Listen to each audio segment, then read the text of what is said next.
Hello and welcome, स्वागत है आपका सामाजिक ज्ञान पे। आज हम class 6 geography the earth our habitat का 7th चैप्टर पढ़ेंगे। Our country India. India is a country of vast geographical expanse in the north. It is bound by the lofty Himalaya, the Arabian Sea in the west, the Bay of Bengal in the east and the Indian Ocean in the south, wash the source of the Indian Peninsula.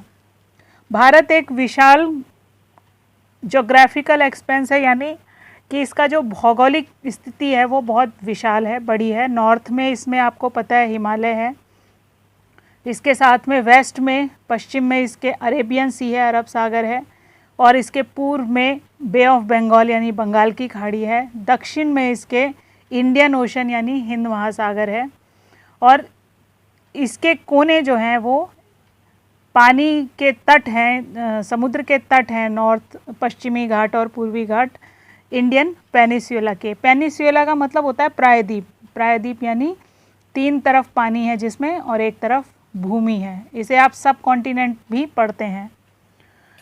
India has a area of about 3.28 million square kilometer.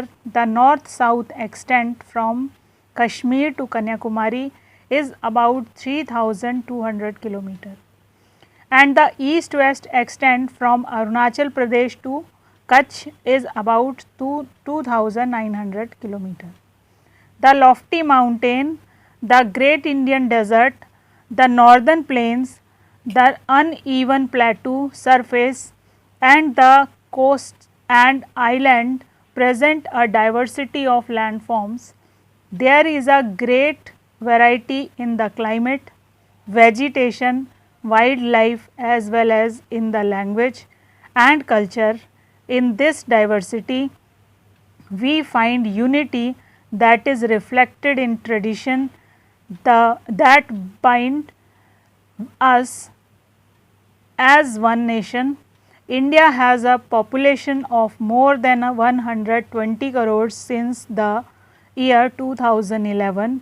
It is the second most populous country of the world after China.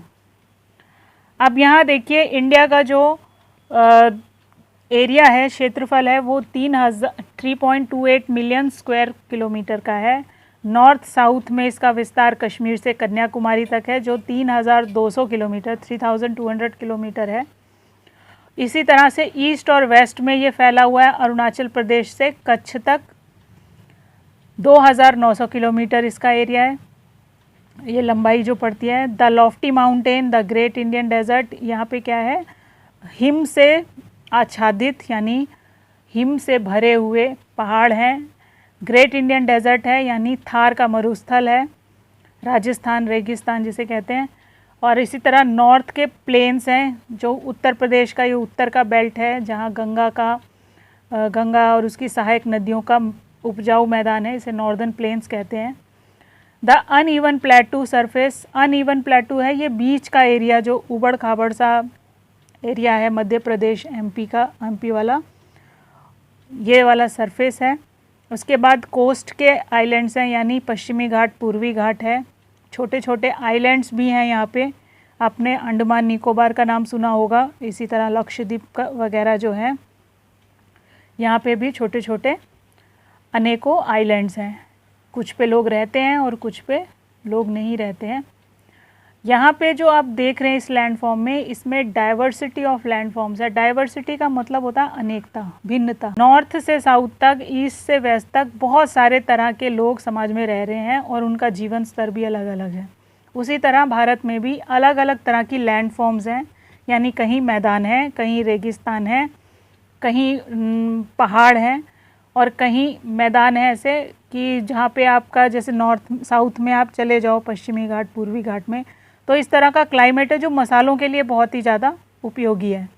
और सिर्फ यही variety नहीं है, सब्जियां उगती हैं अलग अलग तरीके की, जो साउथ में उगता है वो नॉर्थ में कहीं नहीं मिलेगा। जैसे नारियल है, जबकि नारियल इस्तेमाल पूरे भारत में होता है, तो दक्षिण से नारियल जो है वो नॉर्थ तक सप्लाई किया जाता है।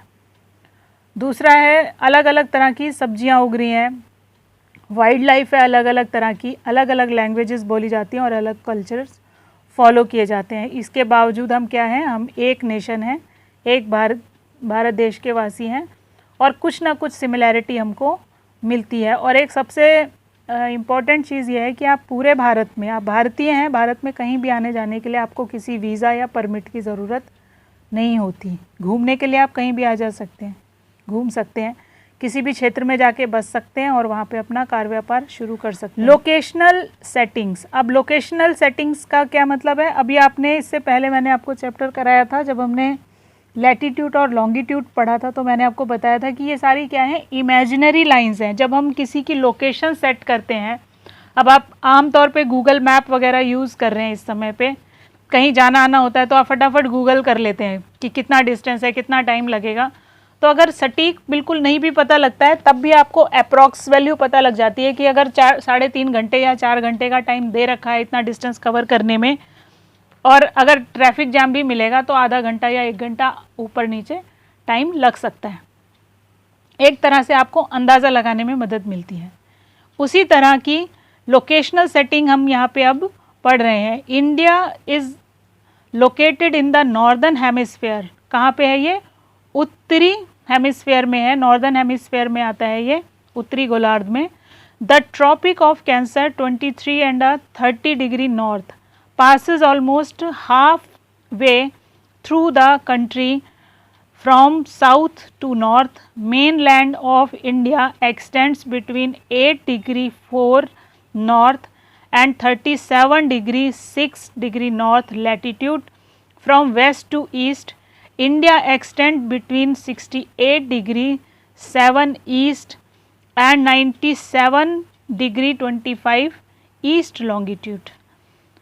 अब यहाँ पे ये जो ये डिग्रियाँ बता रखी हैं, देखिए एक इस डिग्री पे आपका ये वाली लोकेशन पड़ रही है, ये दोनों साइड में पड़ रही है क्योंकि वो लाइनें कहीं ना कहीं आपने पढ़ा ना कि कुछ सीधी जा रही हैं और कुछ लेटी हुई हैं, लैटीट्यूड है और लॉन्गिट्यूड है, लंबी और लेटी हुई लाइनें हैं। तो जहाँ जहाँ जो जो काट रही है उस लोकेशन का यहाँ पे डायमेंशन दे रखा है कि इतना डिग्री ये लॉन्ग है और इतना डिग्री ये लैटीट्यूड है।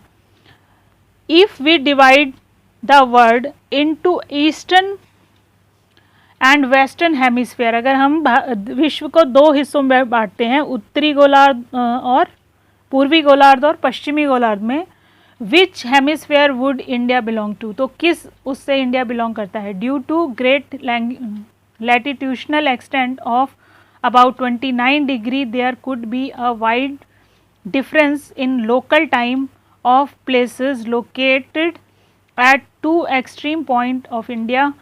As such, the differences between these 2 points would be of about 2 hours. As you have learned earlier, the local time changes by 4 minutes for every 1 degree of latitude.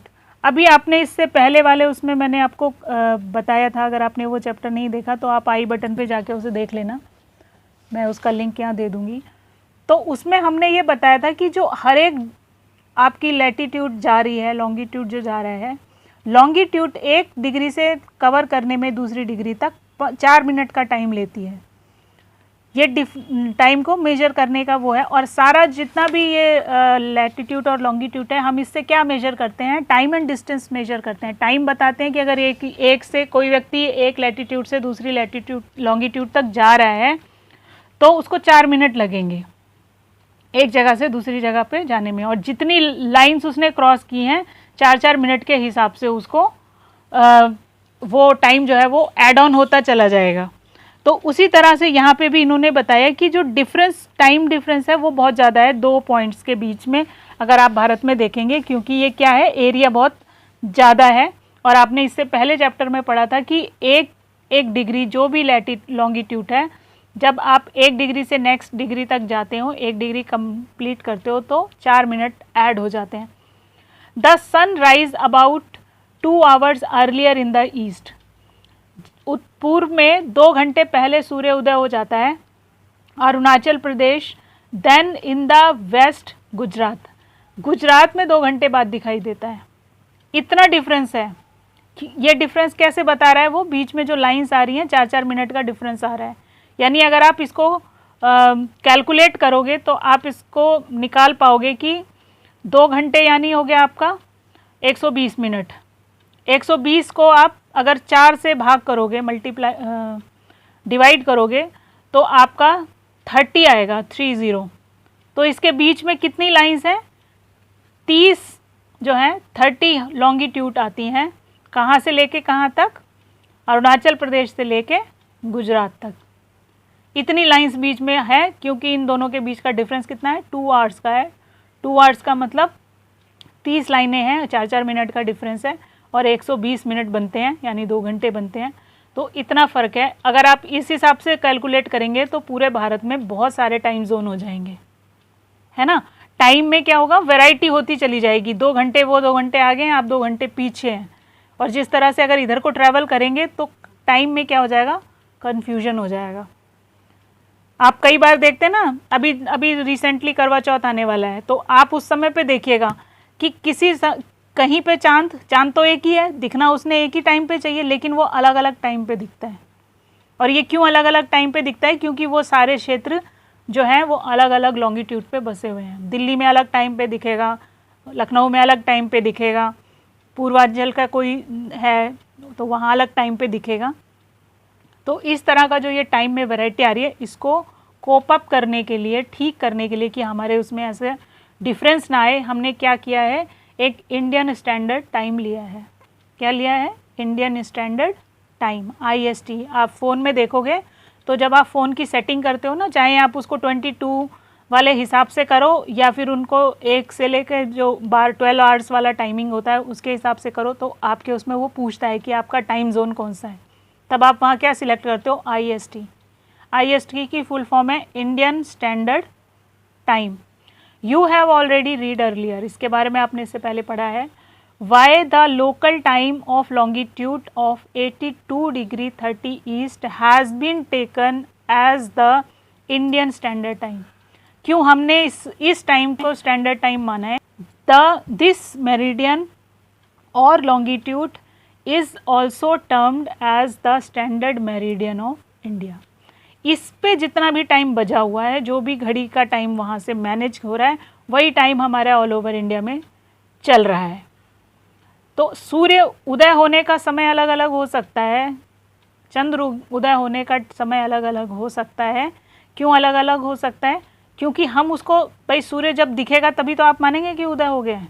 और ऐसा हो सकता है कि जब आपको दिख रहा है उससे 2 घंटे पहले दूसरे लोगों को दिख चुका है। अगर अरुणाचल प्रदेश में कोई बैठा है तो उसको सूर्य उदय दिख गया, उसके 2 घंटे बाद आपको यहाँ पे दिखेगा। यानी अगर इसने 6 बजे देखा है वहाँ पे, तो आप यहाँ 8 बजे देखोगे, या उसने अगर वहाँ 5:30 या 5 बजे देख लिया है उगता हुआ सूर्य, तो आप यहाँ उससे 2 घंटे बाद यानी 7 बजे के आसपास देखोगे। ये फ़र्क है अगर आप गुजरात में बैठे हैं तो इस टाइम को मैनेज करने के लिए हमने 82 डिग्री 30 ईस्ट को इंडियन स्टैंडर्ड टाइम माना है। ये स्टैंडर्ड मेरिडियन ऑफ इंडिया है। इस पे आने वाले टाइम को ही हम पूरे ऑल ओवर इंडिया में मेंशन करते हैं। India's neighbours, there are 7 countries that share land boundaries with India. Find out names of these countries from the figure 7.1. How many of these countries do not have access to any ocean or sea? Across the sea to the south lies our island neighbors Sri Lanka and Maldives. Sri Lanka is separated from India by the Black Strait. अब यहाँ पे क्या है, आपको ये map दे रखा है, 7.1 figure number है, 48 नंबर पेज है। इसमें 7 कंट्रीज़ हैं जिनकी बाउंड्रीज़ जो है वो इंडिया से टच होती है। वैसे आप इसमें देखोगे तो 8 कंट्रीज़ दिखेंगी आपको, इसमें से अफ़गानिस्तान को भी कई बार लोग कंसिडर करते हैं, लेकिन ये जहाँ पे भारत से टच हो रहा है ये POK का पार्ट है, पाक ऑक्यूपाइड कश्मीर का। और जब से पाकिस्तान ने इस पर कब्ज़ा कर रखा है, आज तक ये कब्ज़ा उसी का ही है, उसने छोड़ा नहीं है, इसलिए ये इंडिया से बाउंड्री नहीं टच हो रही, ये अफ़गानिस्तान और पाकिस्तान से टच हो रहा है। फिर तो एक हो गया पाकिस्तान, चाइना, नेपाल, भूटान, म्यांमार, बांग्लादेश और तिब्बत। ये हो गई आपकी 7 कंट्रीज़ जिनकी बाउंड्री इंडिया से टच होती है। उसके बाद आपके जो कोस्ट में है, कोस्टल पार्टनर्स जो हैं, श्रीलंका है और श्रीलंका के साथ में यहीं पास में मालदीव भी है जो इंडिया से काफ़ी नज़दीक है। नेक्स्ट इसमें है आपका पॉलिटिकल एंड एडमिनिस्ट्रेटिव डिवीज़न। इसको हम नेक्स्ट पार्ट में करेंगे और इसे ज़्यादा डिटेल से समझेंगे। Thank you, thanks for watching.